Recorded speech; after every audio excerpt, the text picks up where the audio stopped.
Ladies and gentlemen, good day and welcome to the MPS Limited Q3 FY22 results conference call. As a reminder, all participant lines will be in the listen-only mode, and there will be an opportunity for you to ask questions after the presentation concludes. Should you need during the conference call, please signal an operator by pressing star, then 0 on your touchtone phone. Please note that this conference is being recorded. I now hand the conference over to Mr. Rahul Arora, Chairman, CEO and Managing Director. Thank you and over to you, sir. Thank you. Good morning, everyone from wintry New York. I hope everyone is staying positive and testing negative. As we all deal with yet another wave of the pandemic, let us hope that the opinions that this will now transition into an endemic play out that way. In our opening segment today, I will discuss our consolidated performance in Q3 FY22. Then Robin Blakely, Chief Operating Officer at MPS North America, will update us on what's new and relevant at the educational practice. Next, Rajesh Jumani, Chief Revenue Officer at MPS Interactive, will discuss the key drivers to our strong recovery in our e-learning business. And finally, I will provide updates on the platform business before we open the call to questions. Let's get going. MPS recorded robust EPS growth in Q3 FY22. At rupees 12.18 per share, we achieved over 23% growth in EPS against the same quarter last year. And while Q3 was modest in revenue, due to the continued decline in the high-wire business as we approach a consolidation phase in our platform business. All other lines of business grew in Q3 and at excellent margins. Our e-learning business continues to build momentum and margins continue to expand due to the high operating leverage available. The educational practice continues its expansionary cycle, which began in FY21 and led the growth in the content solutions business. I would now like to hand over to Robin to discuss this expansion in educational practice. Thanks, Rahul. As Rahul noted, the education practice continues to enjoy a growth cycle. The first 2 quarters of this fiscal year have been very strong for the education practice, and Q3 is following suit with revenue growth of 8% over the same quarter last year. While demand for print production is declining, it's being replaced with an aggressive trend of more digitally driven products, a higher value service. To take advantage of the surge, we're excited to be building out our education-focused India-based digital studio as part of MPS North America, which is set to launch with the new fiscal year. The team combines the expertise of our digital e-learning team and our education team to focus exclusively on the unique needs of our educational publishing partners. The pandemic has resulted in an increased commitment to accessibility, diversity, and inclusion with our customers. We have a strong global accessibility team that has seen impressive growth over the last year.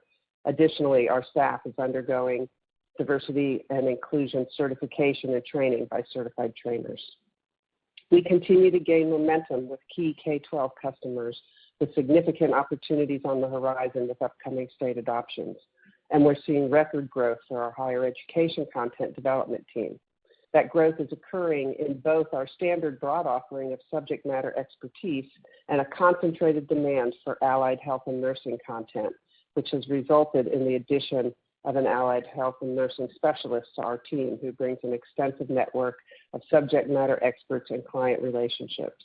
Our commitment to a global delivery model with strong day-to-day communication and knowledge transfer between onshore and offshore teams has enabled us to maintain a competitive advantage. Over to you, Junes, to discuss what's new and relevant in e-learning. Thanks, Robin. FY22 is turning to be a recovery year for our e-learning business, and we're confident FY23 will be a step up for us. The recent growth is a higher revenue across various lenses, including diversity of customers, profitability, and most importantly, customer impact. All growth metrics are at unprecedented levels, including an order book and pipeline, which is 25% above the 3-year median. The e-learning market is looking very positive and moving in the right direction. Specifically after COVID has hit us all, digitization of learning and training has gained more steam, and we've seen significant increases in L&D budgets across all verticals and all geographies that we operate. One obvious need for all companies today is virtual and digital onboarding of new hires. Employee retention will continue to be a big focus, and companies need more digital solutions for that too. To enhance learner engagement, experiential learning formats such as games, simulations, AR, VR, gamification, etc. are becoming more and more popular. We have leveraged our strength and competitive edge in this zone by creating a new technology offering called XR Optimus. XR Optimus will help organizations distribute and track their extended reality learning content in an easy, effective, and efficient manner. We've seen increased demand and spending from our education customers to create high-quality instructional video-based content. The revenue from our education customers have grown by 200% in the current year. In the corporate space, we have acquired new marquee logos and significantly increased our revenues from existing customers. A great example is PepsiCo, which we were servicing in North America, and now we've become one of the key preferred partners for the EMEA region and are implementing large projects with them in South Africa, Europe, and the Middle East. MPSI has also acquired several prominent logos in the APAC region, including one of the largest insurance companies in Australia.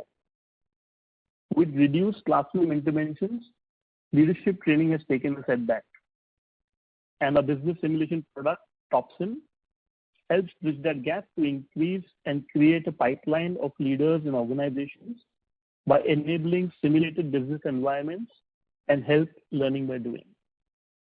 That's all on the e-learning side. Back to you, Rahul. Thanks, Jums. We are all elated with the progress in the e-learning business and are looking forward to a full year and seamless expansion in 2022 for all our e-learning business interests. Thanks, Robin, for sharing your valuable insights on how our educational business has shaped into its new scale and most importantly is embracing digital in the next growth phase. Moving on to our platform business. Platform revenue declined in Q3 compared to last year due to expected and continued customer offboarding in Highwire as I described earlier. And while the absolute numbers reduced, margins were better than expected and ahead of last year. We expect this trend to continue into Q4 and for us to arrive at a more stable revenue base in Q1 of FY23. Let us take a moment though to examine this from the overall perspective of our acquisition playbook. Our first step in our acquisition playbook is to acquire distressed businesses at distressed prices. Given that we expect the payback period for Highwire to be less than 3 years and over 80% of the purchase price will be recovered by the end of this financial year, this is possibly our most successful acquisition since ADI acquired MPS. Our next step in any acquisition then is to stop the bleeding in the distressed asset as soon as possible. It used to take us a year or 18 months. With Highwire, we completed this during the diligence phase by insisting on certain closing conditions, and we were profitable from the first month itself. Our third step is to stabilize teams and client deliveries in any acquisition. This typically takes us 18 to 24 months. With a high proportion of newly set up teams working from home, we will be within this range, though we could have been even at a lower end of the spectrum without the pandemic constraints. Our fourth step in an acquisition is to achieve previous revenue peaks for the acquired asset by unlocking synergies with the other business units for core MPS customers. The typical time period for something like this is 36 to 48 months. Several growth initiatives are underway at Highwire, and we are hopeful that we'll be in the low end of this range. Our fifth and final step then is to grow the business to an unprecedented scale, which tends to happen from the fifth year onward. We will reassess this timeline and report back in our third year of the acquisition. And while our acquisition playbook will see some modifications from 22 onward, as we look to acquire healthier businesses rather than distressed assets, our latest acquisition of Highwire Press is on track to perfectly fit and exceed all milestones of the current version of our acquisition strategy. Let's now open the call to some questions that can help us be better at what we do. Thank you very much, sir. Ladies and gentlemen, we will now begin the question and answer session. Anyone who wishes to ask a question may please press star, then 1 on their touchtone telephone. If you wish to remove yourself from the question queue, you may press star, then 2. Participants are requested to use handsets while asking a question. Anyone who wishes to ask questions, please press star, then 1.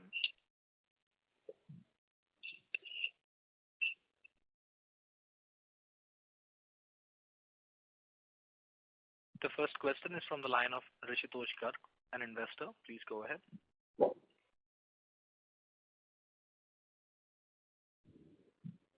Mr. Garg, your line is unmuted. Please proceed with your question. Please unmute the line from your side. Rishitosh Garg, your line is unmuted. Please unmute the line from your side and proceed.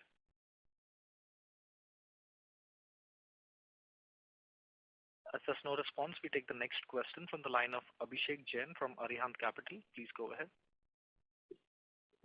So thank you for taking my question. I would like to know do you believe now the guidewire on the platform side, the margins have bottomed out, and are we going to see recovery from Q4 onward?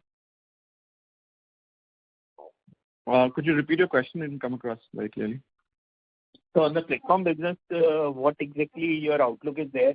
Are we seeing a bottoming out of margin and revenue growth, and from next quarter onwards, or maybe we are going to see a recovery going forward? Yeah, so as I was explaining in the opening remarks, thank you for the question. As I was explaining in the opening remarks, the revenue decline will continue into Q4, and we expect the revenue to stabilize somewhat into Q1 of next financial year. As you see, our margins actually are expanding. We're now at an aggregate platform level. We are now operating at 35%, and we will be more satisfied with 40 to 45% type of margins for the platform business. Okay, sir. Thank you. That's it from my side. Thank you. Participants, to ask a question, please press star, then 1.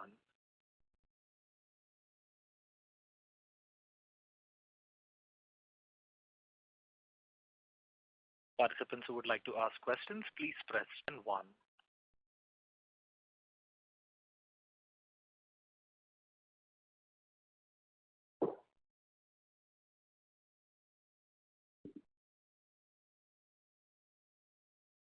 Participants, to ask a question, please press star, then 1.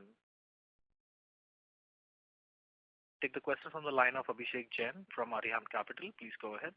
Yeah, thank you for taking my question again. Sir, how you see next 2 years down the line? What will be the segment-wise, if you can throw some light on this thing, and what is your outlook on education business? Yeah, so I'll cover this from 2 different lenses. One based on our segments, which are content, e-learning, and platforms, and the second piece I'll cover more market which is how we are approaching the marketplace, which is corporate customers, educational customers, and scholarly customers. So looking at the segment, I think we expect, moving segment by segment, we expect the content business to continue to grow at double digits over the next couple of years. In Q3 of this financial year, we've seen a bit of a slowdown because we have had 2 large customers on our journal side of our business, which is a highly profitable side of our business, delay the transition of certain volumes that will expected to come into us in Q1 and Q2 of next financial year. But despite that bump, we expect on the content side for us to grow in double digits for the next couple of years, and especially with the movement of this revenue in the near term, possibly even higher. On the e-learning side of our business, we do have a small base effect. So we are targeting anything between 15 and 20% growth for the next couple of years. And once we reach the old levels of the Tata Interactive Group as they were, we expect that growth to be more in the 10 to 12% range. So for the next 2 to 3 years, expecting 15 to 20% development. So looking at more managed services. So I think 3-pronged approach really. How do we create more product revenue, and how do we get there? Second piece, working with educational institutions more directly rather than working through intermediaries. And then finally, rather than looking at project-based revenue for e-learning, looking at more managed service programs like we have on the publishing side. We believe we've achieved this in other facets of our business. Our relationships run very deep. Tata Interactive was the first e-learning company to be founded in India. So there's a strong pedigree here. We believe we have the brand equity in the marketplace to be able to take that leap and today e-learning is less than 20% of our revenue. My expectation is as we grow, it's closer to 40% of our revenue over the next 5 years. Jones, please weigh in with your thoughts on the vision. Sure, Rahul. Thanks. Rahul has covered most of the things. But the one thing I would add is, I mentioned this in my initial commentary as well. A lot of organizations and industry verticals that were slightly lethargic in, adopting to e-learning, have now, forcefully had to get into it because the pandemic has forced everyone to look at digital as the way to move. Suddenly, we're seeing a huge influx of monies being flowed into L&D budgets that were, slightly lower till last year. This also enables us to look at higher value experiential learning solutions. Rahul touched upon XR Optimus, but things like games and simulations and gamification, which are high value, more impactful, are becoming more and more popular in the space. So Rahul touched upon those three-pronged approach, and I would add a fourth one and say high value, high tech, emerging technology products and solutions will help us go to the next level. Thanks, Rahul. Okay, sir. Okay, sir.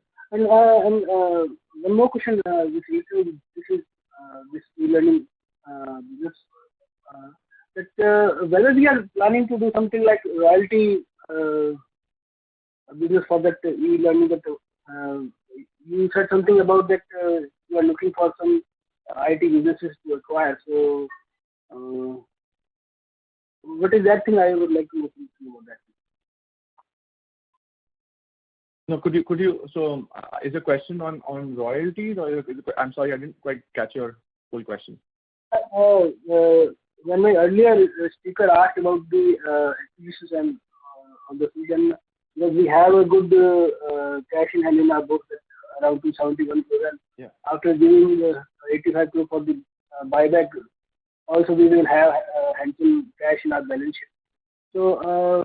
Yes. When you talked about the acquisition, you said something about that is IT-related business you will be looking for that.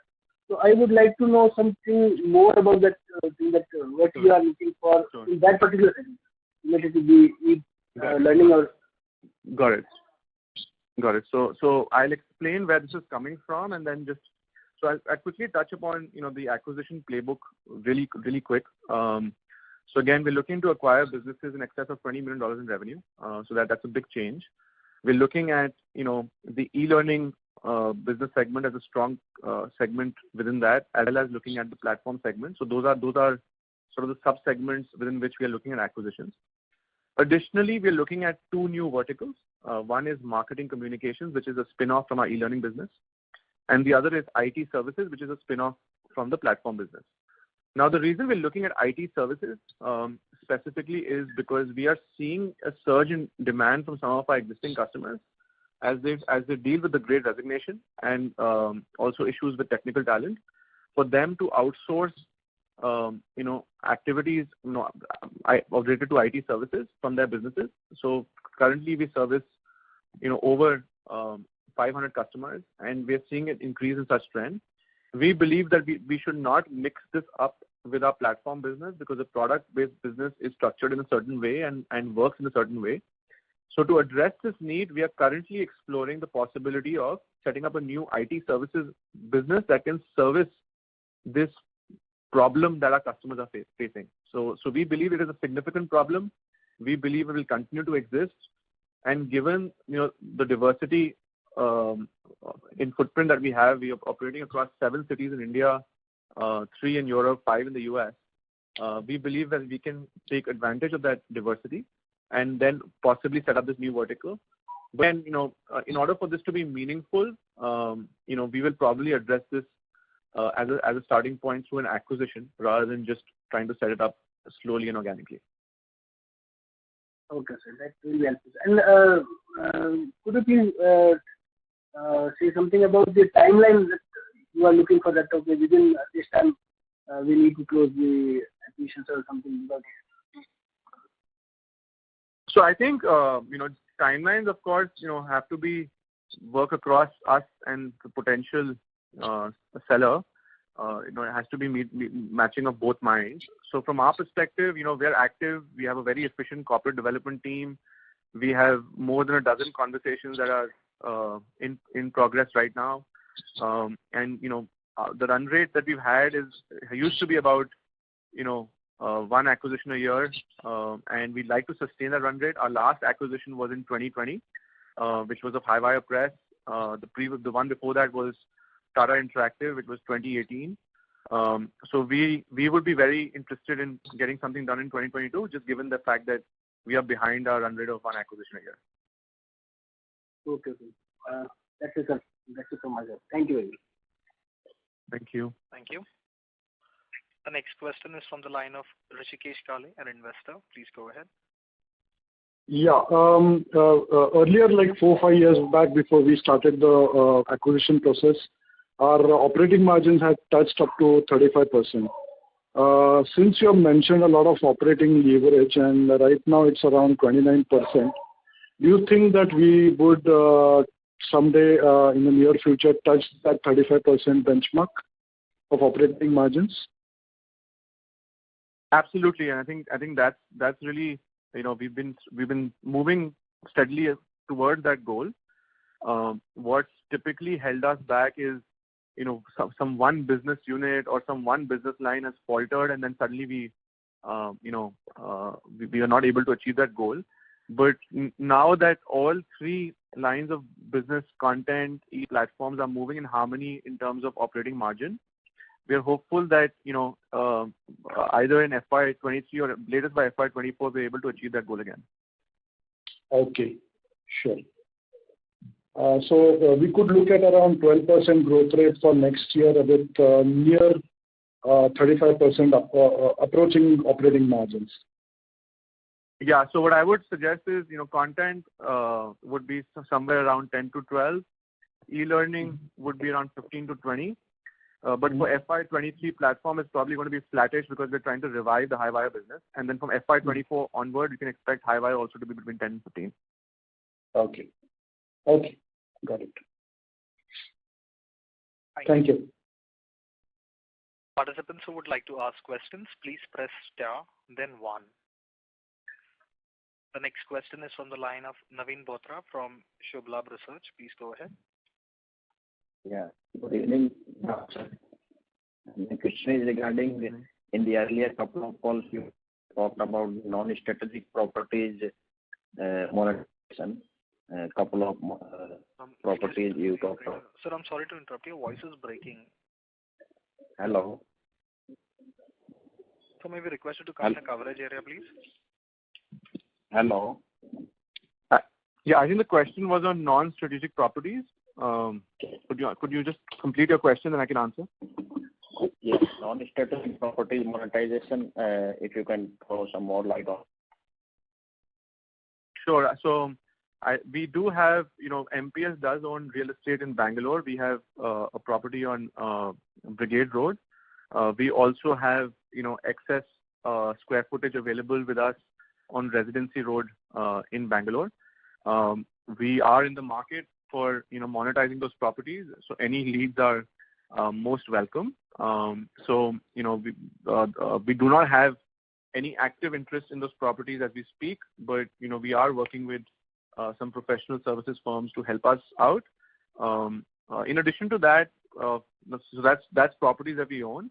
We are reducing over a period of time our, I know this is not the question, but I'm just bringing up sort of a loosely related topic. We are looking to reduce our onshore, non-India based footprint in terms of square footage. So we can see some G&A cost reducing from next year onward, as well as growth in e-learning, and then to moderate after a 3-year period. When it comes to organic growth, of course, we are also looking at inorganic growth, but all my commentary right now is more on the organic side. Moving on to the platform business, we expect basically to have a stable FY23. We will be, in another new year for the Highwire acquisition. So the goal for us will be to maintain our level of scale. So we're not expecting much growth within the platform segment for FY23, but FY24 and FY25 onward, we expect 10 to 15% type of growth on the platform side as well. So to summarize, again across the segments, 10 to 15% growth in the content business, 15 to 20% growth in the e-learning business, and after FY23, 10 to 15% growth in the platform business. Now looking at ourselves more market in versus segment out, we are basically working with three types of customers. On the education side, we've achieved a new level of scale over the last two and a half years, and we expect to continue that type of growth till we achieve a certain scale of revenue, and we have good visibility for the next couple of years. With respect to our corporate customers, again, because of the small base effect, we expect to be in the 15 to 20% range, simply because we are trying to build back the business that we acquired from the Tata Group. And finally, on the scholarly side of our business, while we expect revenue to grow at 7-8%, we expect margins to grow at a much higher clip because this business has the highest operating leverage. So that's how we see the visibility over the next 2 or 3 years. I hope that answers your question. Sir, on the Highwire side, if you can throw some more light on this, what we have done in last 2 years and how exactly you see going forward, what will be the strategy to growth from next year onwards? Yeah, so I think, again, like we've seen with past acquisitions, this tends to follow a cycle. So we acquired Highwire in July of 2020. We complete 2 years in July of 2022. So we're steadily approaching the 2-year mark. By this time, what our typical expectation is that the business is profitable, customers are happy, so that when we pursue new customers, we are able to reference existing customers. And then after the 2-year period, we enter into a phase where our existing MPS customers start to consume the newly acquired business's capabilities. So that's the next phase that we're expecting, that we will now have some of our core MPS customers who've been working with us for over 2 decades start to consume Highwire's platforms and Highwire's capabilities. And then the next phase for us will be about, how do we expand our reach into the overall market and increase our market share. In order to do that, there are, obviously there's a lot of marketing effort that's going in to revive the Highwire brand and to really use the Highwire brand as the umbrella brand for our platform business. But most importantly, we are also looking to launch new products as well as refresh some existing products. To give you an example, we are looking at our entire submission, peer review, and workflow cycle, and we're planning to launch a new product for that in 2022. And then we are looking to refresh our offerings on the hosting side as well as the analytics side. So between new product development, mining MPS customers in the short term, as well as enhancing some of the existing product line to exceed market expectations, we expect that all these efforts will play out in terms of revenue in FY24. Of course, there's a lot of activity already taking place. We are highly visible, both in the form of our own branding and marketing exercises, but also partnering with industry bodies and associations.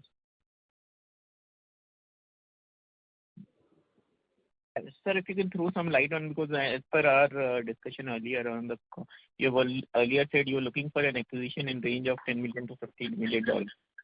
What kind of acquisitions you are looking at, and in which segment you are looking at? Yeah, so far all my commentary was pure organic. So when I was giving you all the numbers on growth, that was organic growth. I was not inorganic. On the inorganic side, on the acquisition side, we continue to be very active. And we're looking at currently opportunities in the e-learning space. We're looking at certain opportunities in the platform space. But we are also looking at new opportunities in new verticals. So specifically IT services as well as marketing communications. Those are 2 new opportunities that we've identified in terms of expansion of verticals. And so we're looking at opportunities there, and we're looking to acquire businesses more in the range of upwards of $20 million in revenue. Of course, we are also getting opportunities sub 20 million. So we will absolutely not go below 10 million, but we will be more comfortable in looking at businesses that are more than $20 million in revenue. And the thinking behind that is fairly straightforward. Over the last 7-8 years, what we've learned is that the effort that it takes to integrate a small company versus a medium-sized company is pretty much the same. So might as well go for the higher return. In terms of the quality of asset, we're modifying our acquisition playbook. We are hoping that we've achieved a certain level of scale now by acquiring these small, medium-sized companies that have been distressed, and we've turned them around over a 5-year period. But we feel that in our next phase, we don't want to continue to achieve scale. So we're looking at healthier businesses that have some inherent financial strength. So that's not necessarily loss-making businesses, as well as businesses that have some inherent growth momentum versus businesses that are declining. So that is an edit in our acquisition playbook. But looking at both market adjacencies, looking at existing market scale development, and looking at businesses that are ideally above $20 million in revenue and have some inherent financial strength. Sir, if no one else is there, can I have 1 or 2 questions more? Why don't you go back in the queue and then we'll probably return back very quickly. Yeah. That's okay with you? Yeah. Thank you. The next question is from the line of CA Arun Maruti, an individual investor. Please go ahead. Hi, sir. Thanks for the opportunity. Am I audible? Hello? Maruti, your line is unmuted. Please unmute the line from your side and proceed. Yeah. Am I audible? Yes, now we can hear you. Yes, we can hear you. Okay. Thanks for the opportunity, sir. Sir, I have very question related to the e-learning segment, sir. What is our vision down the line for the 3 to 5 years for this particular segment? Because we see that this is a very growing business and can make the MPS a different entity in the future. So what is your thought about it? Yeah, and I'll request Rajesh Jumani also who's the Chief Revenue Officer of this business to also come in and weigh in here, but I'll get us going. So from my perspective, the e-learning business is definitely, the fastest growing part of our business. We want to make sure that we continue to build on the momentum that we have. I think the big vision from our perspective is, how do we take a business that is a project-based business and how do we make it more recurring and predictable in its nature, like we have with some other lines of business.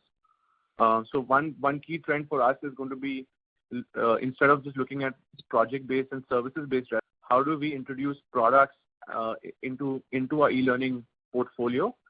We already have existing products like TopSim, Jum's touched upon, XR Optimus that recently won a gold medal at Brandon Hall, etc. So how do we increase our proportion of product revenue versus services revenue? So that's one key engine for recurring type of growth.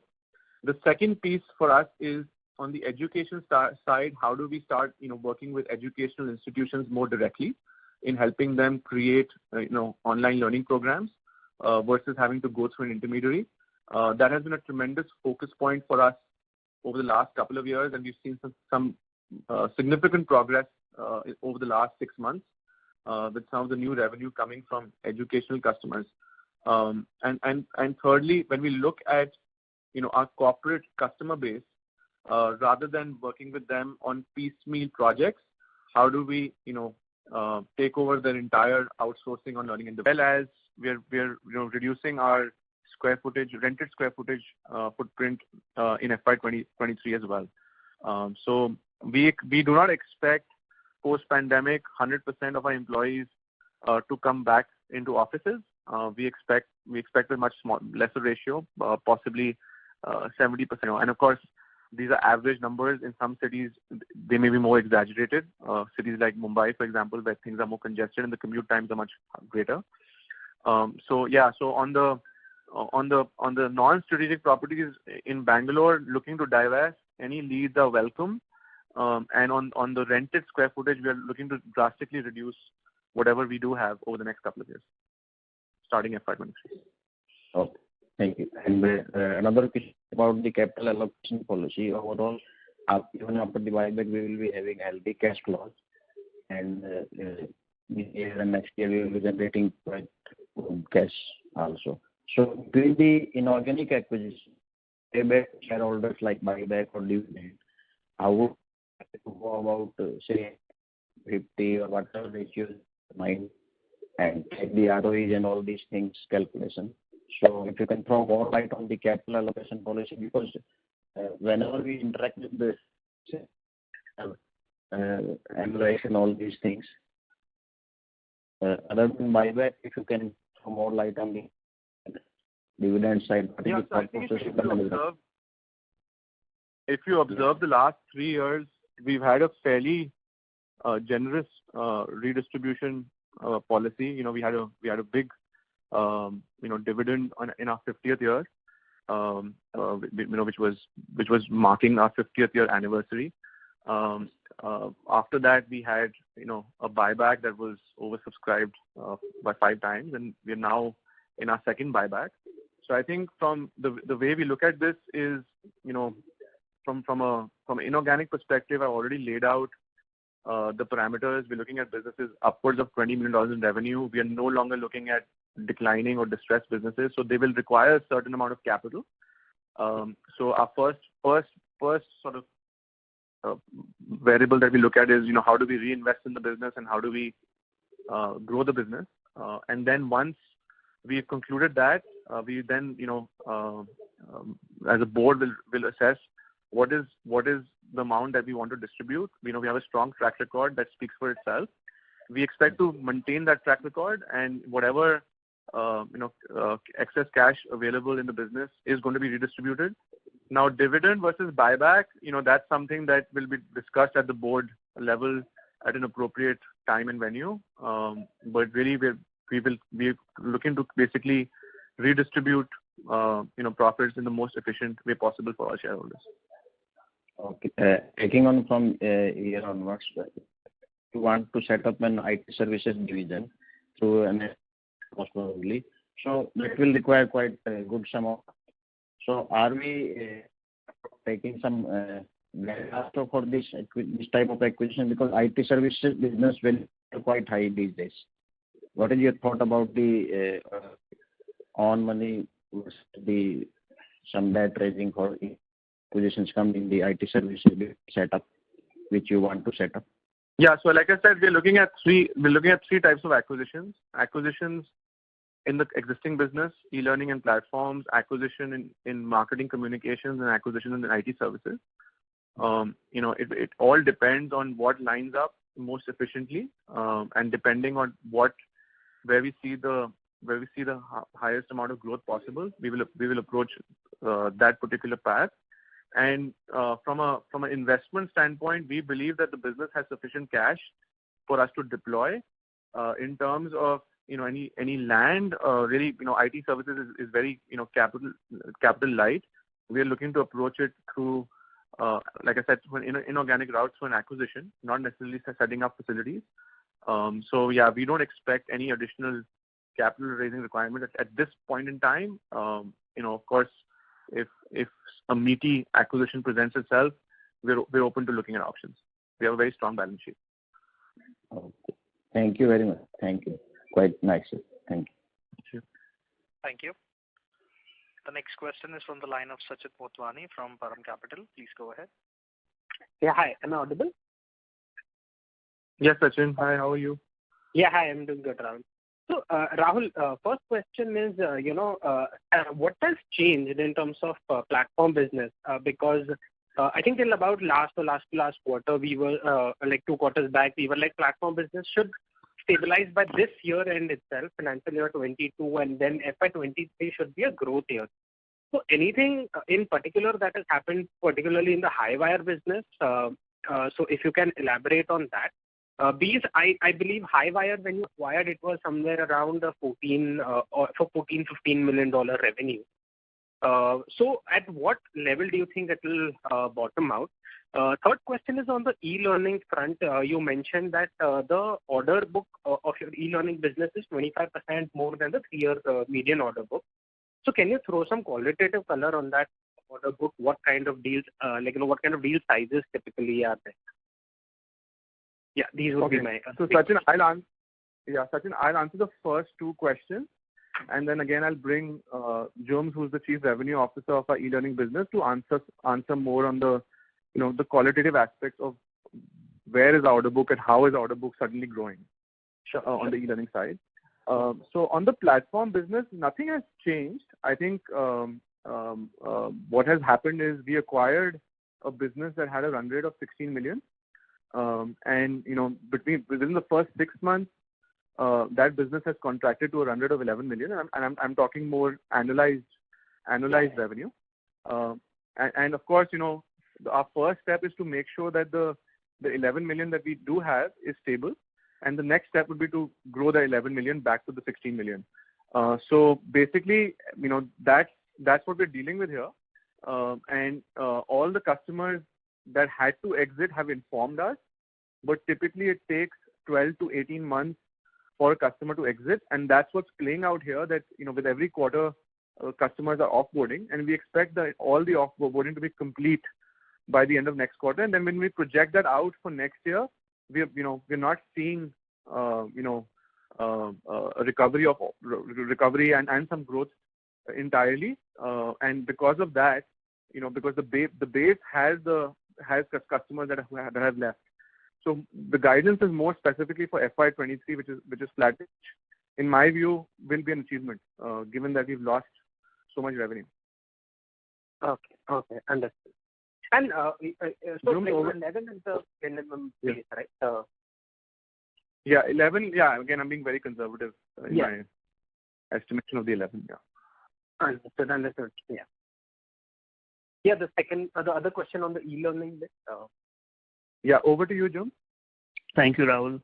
So great question. I think one of the things we're obviously seeing is that the deal sizes are much larger now, where companies are willing to commit larger numbers. I mentioned this earlier also, that L&D budgets are growing, and a lot of people who thought this was good to have are now understanding that this is a must-have.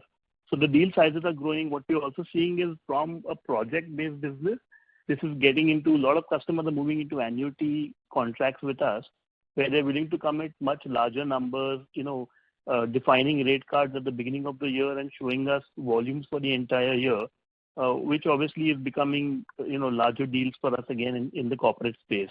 One quick thing I touched upon in my commentary was on the education side. Historically, we've seen the education business is always much larger because, that's a business where education institutes then, get money from the students. So they are happy to spend initially on much larger deals. The education business has grown and is growing faster than, previous years. We're currently at 200% growth in the current year from the last year. And that continues to be the trend moving forward. So some of these factors have suddenly, helped us look at this business in a much more positive way. And like I said, the spends are continuing to grow in the future. Thanks for one more point I'd like to add, Sachin, is that the concentration of revenue has also reduced in this business. For a moment, suddenly our top 10 accounts were in the e-learning business were at 70%, which is not a good sign. You normally want that to be less than 50 or somewhere around 50. So we're back there. We're back in that sweet spot again. So I think also that's the other thing that's playing out is that the big concentration we had on the e-learning side with a few customers, that's become more diversified as we've onboarded some of the new logos that Jim described. Right. Also, one more question was on the decline in the employee cost. When we look at other IT companies because of products, we see a rising employee cost. Here we are seeing a decline. So was it again driven by your platforms and high-wire business? So that's where the margin jump is very significant. Yeah, I think so. So I would say bulk of that is high-wire because you basically have a country-based wage arbitrage that's taking place. Most of the resources were in the US and UK. Now the engineering resources are now based in India. So a large chunk of it is that, but also within the balance, even though it appears to be a smaller number, for us it's a lever that that we believe that we uniquely possess, is a combination of two things. One, we take on projects every year to automate parts of our workflow and to reduce the manual touch points in our workflow. This past year we've seen some of those benefits to be more exaggerated than typically, because these are projects that were launched 2 or 3 years ago, and suddenly the tools are giving a great automation yield. So that's one lever. The second is, fortunately we are structured in a very unique way that within India we're spread across 7 cities. So there's a lot of arbitrage play within India itself that we possess, and that's why we're different, sort of uniquely positioned, because most companies of our size, our scale, both in terms of revenue as well as in terms of headcount, would tend to be in 2, maximum 3 cities in India. And of course, while we are in this position because we've grown through acquisitions, we've sustained it because we believe it to be a long-term competitive advantage, which is now playing out during this massive talent war that's taking place right now in the marketplace. Okay, got it. But in certain verticals like e-learning and all, you were to invest a lot in S&M and as well as employee addition. So these costs will come back, right? Eventually, as scale growth comes. Again, so arbitrage opportunity. We saw an arbitrage opportunity as we were seeing churn in cities like Mumbai, where the wage costs are much higher. We've backfilled a lot of those positions in cities like Chennai, Dehradun, and Noida. So we've taken advantage of the situation and improved the overall leverage available and operating leverage available in the business by basically creating a tiered resource base that unlocks the arbitrage opportunity available because of the diversity that we have. So if anything, margins will continue to improve, not decline, because our proportion of resources based in low cost cities like Dehradun and Chennai will only increase. Got it. Thanks a lot for answering all my questions. Thank you, Rahul. All the best. Thank you so much. Thank you. The next question is from the line of Gaurav, an investor. Please go ahead. Good morning. Good evening, sir. Hello. Good evening. Am I audible? Good evening, yes, sir. I can hear you perfectly.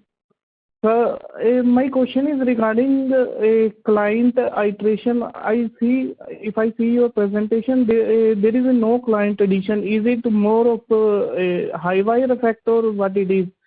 And second question is, if you are projecting 15 to 20% growth, is it due to will come from cross selling, or we will add more clients? That's my question, sir. Yeah. So yeah, I think on the client side, what is happening is we have certain lines of business like high wire where customers are exiting, and other lines of business like in MPS Interactive and our e-learning business where customers are entering. So that's why we're not seeing any big movement there because of that we're ending up at the same 600 level. But overall, for a company of our size, having a customer base of over 600 customers, we're very, very satisfied with that level. Our customer concentration also, if you look at it, is now our top 5 is 35%. And our top 10 is 48%. It used to be our top 10, 5 years ago used to be 90%. So, we're very satisfied with our total level of customer base, as well as, how our revenue is concentrated with less customers. With spread across customers. In terms of the 15-20% growth, that was specifically my guidance and direction for the e-learning vertical, not for the business as a whole. And in the e-learning vertical, we expect about 70 to 75% of our growth to come from existing customers, and the balance to come from new logos. Thank you, sir. That's my question. Thank you. Thank you. The next question is from Dolat Capital. Please go ahead. Yeah, hi. Thank you for the opportunity. Just have a couple of questions. Firstly, on the e-learning business, how you would rate, you have articulated that 5-year acquisition thought process. So what are the hits and miss you would have said on that 5-year journey for your e-learning or TIS acquisition? Good question, Rahul. So I think, basically, we were steadily progressing on the Tata Interactive Systems, the group acquisition. In terms of a 5-year playbook, we were making steady progress.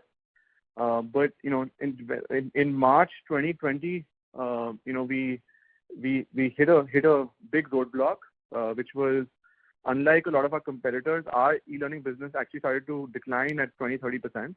And the primary reason for that was we had a very, high customer concentration risk, which ended up playing out because, we had at least, 4 out of our top 10 customers whose own businesses were affected by the pandemic. These were energy companies, a cruise line company, an aviation company, basically businesses that suffered during the pandemic.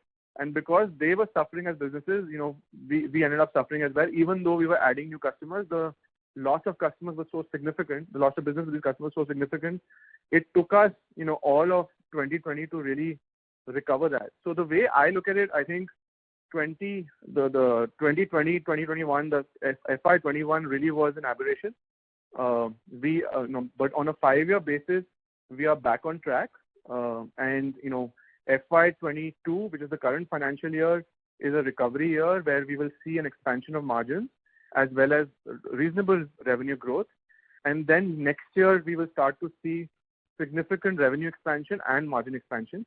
So I would say, on average, on the 5-year timeline, we are still par for the course, despite the bump we had in the middle in 2021 because of that huge customer concentration risk that played out the way it shouldn't have played out. So we put that behind us. We are very happy with how our revenue is now more diversified.